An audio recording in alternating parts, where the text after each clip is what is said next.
Khan sir ने मेरी ज़िंदगी ख़राब की है। देखो, भले सारे स्टूडेंट उनके पक्ष में हो, मैं खुद एक स्टूडेंट होकर उनका विरोध करती हूँ। उन्होंने मेरी ज़िंदगी बर्बाद कर दी, उन्होंने मेरा पूरा फ्यूचर बर्बाद कर दिया है। भाई, मैं फ्यूचर में पढ़ी हुई पॉलिटिशियन बनने का सोच रही थी। मुझे पता था जनता इतनी मूर्ख है, पढ़ी लिखी नहीं है, मैं उनका अच्छे से मैनिपुलेट करके अपने वोट ले जाऊंगी, राजनीति खेलूंगी धर्म की। बट उन्होंने इतने कम पैसे में सबको एजुकेट कर दिया है कि अब जनता मेरे से सवाल पूछेगी। मतलब अब जो मैं फ्रॉड करने वाली थी वो मैं फ्रॉड नहीं कर पाऊंगी। मेरे पूरे राजनीति फ्यूचर की उन्होंने धजिया बना दी है। मैं चाहती तो पूरे अपने राजनीति में बैठ के खाती मैं, बट उनकी वजह से अब शायद जनता मुझसे सवाल पूछेगी। मैं करूंगी क्या? मैं राजनीति करने के बाद बढ़िया से अपनी हॉस्पिटल खोलती, गवर्नमेंट हॉस्पिटल में कुछ काम न करवाती, वो गवर्नमेंट का भी पैसा मैं अपने प्राइवेट हॉस्पिटल में डालती। मेरे पास मरीज आते, मैं उससे पैसा कमाती।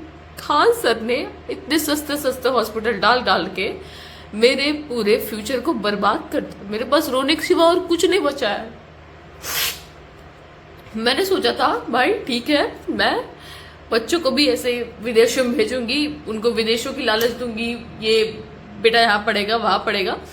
खान सर ने बच्चों के मन में देशभक्ति की भावना डाल दी। अब बच्चे वहां यहीं से पढ़ के यही काम करना चाह रहे हैं। बताओ, अब वो अगर मेरे टाइम पे भी डॉलर का प्राइस मतलब बढ़ेगा, रुपए का प्राइस घटेगा, तो बताओ मुझसे सवाल नहीं पूछा जाएगा मित्रों। और खान सर ने मेरी राजनीति मुश्किल कर दी है। मैंने सोचा था मैं एक मस्त फ्रॉड राजनीति करूंगी, मगर खान सर की वजह से उन्होंने मेरे जैसे कि स्टूडेंट्स का जीवन एकदम बर्बाद हो गया है।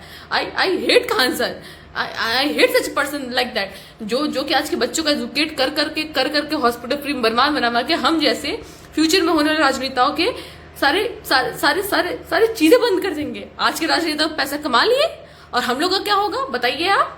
हमारे साथ तो नाइंसाफी हुई है। आजकल के राजनेता पैसे कमा लेंगे, उनके बच्चे विदेश में पढ़ेंगे, हमारी जब बारी आएगी, हमारे बच्चों की बारी आएगी, तब तो भाई सब स्वाहा हो जाएगा। ये कोई बात थोड़ी होती है। वो चाहते तो हमारे मरने की बात भी कर सकते थे ना, फिर से पुनर्जन्म लेके आते हैं।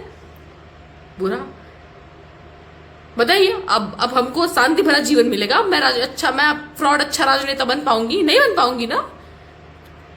मतलब दूसरों का चक्कर में बचाने में हम जैसे पूरे ईमानदारी से बेईमानी करने वाले लोगों का उन्होंने सारा करियर खा लिया। I hate them, I hate him, sorry.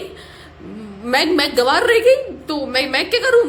कि गवारी राजनेता बनते हैं। नहीं, ये क्या बच्चों को पढ़ा लिखा रहे हैं यार। माफ करिएगा, आपको ईमानदार बेईमान नेता नहीं मिल पाएगा, क्योंकि खान सर रहने नहीं देंगे। माफ करिएगा आप लोग।